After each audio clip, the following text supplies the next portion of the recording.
Bismillah ar-Rahman ar-Rahim. Especially want to thank President Erdogan for joining me here. Welcome everyone, all the countries that are representing their people.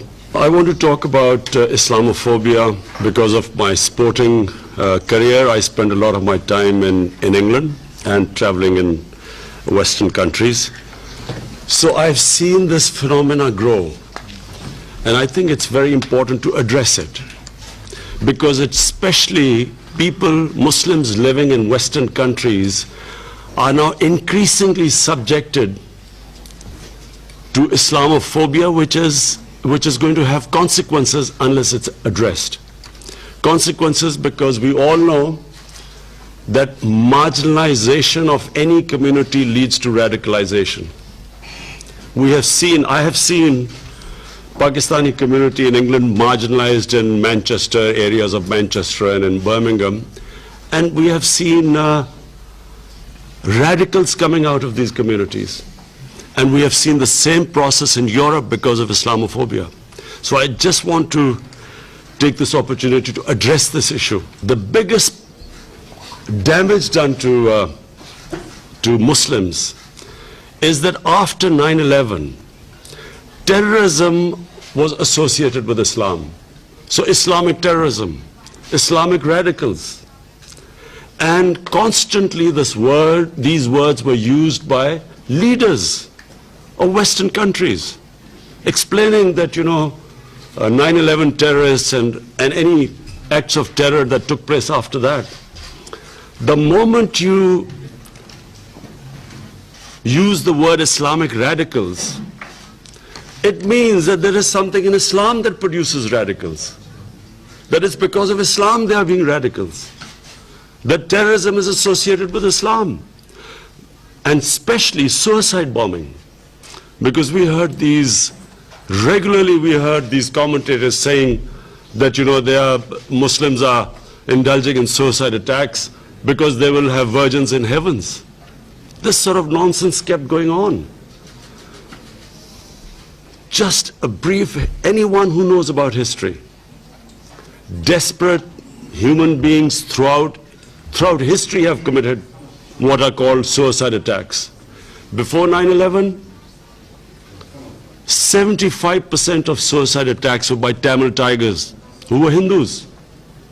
No one talked about Hinduism having anything to do with that, with the suicide attacks. And we have watched so many films of the Japanese suicide attacks on American ships at the end of Second World War. No one blamed their religion.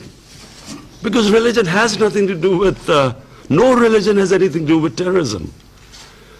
Almost all terrorism is connected to politics. It's political perceived injustices that produces desperate people. But constantly, and even now, we keep hearing about radical Islam. There is only one Islam, the Islam of Prophet Muhammad, peace be upon him, which we follow. There is no other Islam. In human communities, majority are moderates, they are liberals, and on one side they are fanatics, everywhere. What about the white supremacists who walk into and kill 49 worshippers in New Zealand? What has that got to do with religion? So it's very important. This is the best forum. We must talk about it. Muslims must talk about separating terrorism with Islam. Yes, Muslim societies have fanatics, same as Christian societies, same as Jewish societies. And let's not forget that in India, extremists have taken over the country, racial extremists. So, number one, my point is that this has to be addressed. We keep hearing world leaders talk about radical Islam. It is causing, how is a man in the street in New York supposed to tell who's a radical Muslim and who's a moderate Muslim? How can anyone tell? So all Muslims are branded, Muslims are branded as fanatics, terrorists. And whenever some sort of attack goes, a terrorist attack happens in the West, first thing, every Muslim starts worrying, I hope it's not a Muslim. Because immediately we are all branded. And I remember after 9/11, after 9/11, I get a phone call from this Western journalist, and he said, aren't you really ashamed of what has happened? There are 1.3 billion Muslims. Am I supposed to be ashamed of what anyone does any Muslim does? So that's number one point. Second, I have seen this since that awful man Salman Rushdie produced a book called The Satanic Verses. It was mocking, ridiculing our Holy Prophet, peace be upon him. And I realized, because I was playing sports at that time, and I spent a lot of my time in England, and I understand the Western mindset. People in the West could not understand the pain that it caused to the Muslim world. Because Europe especially, they do not regard religion as we Muslims regard. We live our religion. They have a completely different attitude to religion. When I first arrived in England as an 18-year-old, there was a film called Life of Brian, a comedy by Monty Python's Flying Circus. It was a caricature about Jesus Christ.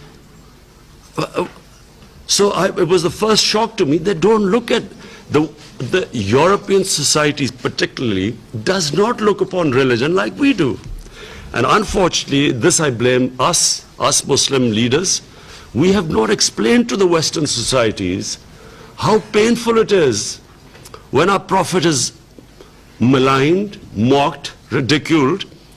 It causes, why does it cause so much pain to us? Because the Prophet lives in our hearts. And we all know that the pain of the heart is far, far, far greater than physical pain. All we want is, and I think we should convey President Erdogan and other Muslim leaders, we should all convey to the Western leaders, especially the Western leaders, that the way, the sensitive way Holocaust is treated in the West, because it gives pain to the Jewish people. And quite rightly it should be. The world should be sensitive to them, what gives them pain.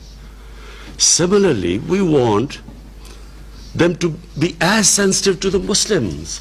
When someone ridicules, blasphemes our Prophet sallallahu alaihi wasallam. And I think it's very important for communities to live together, to understand each other.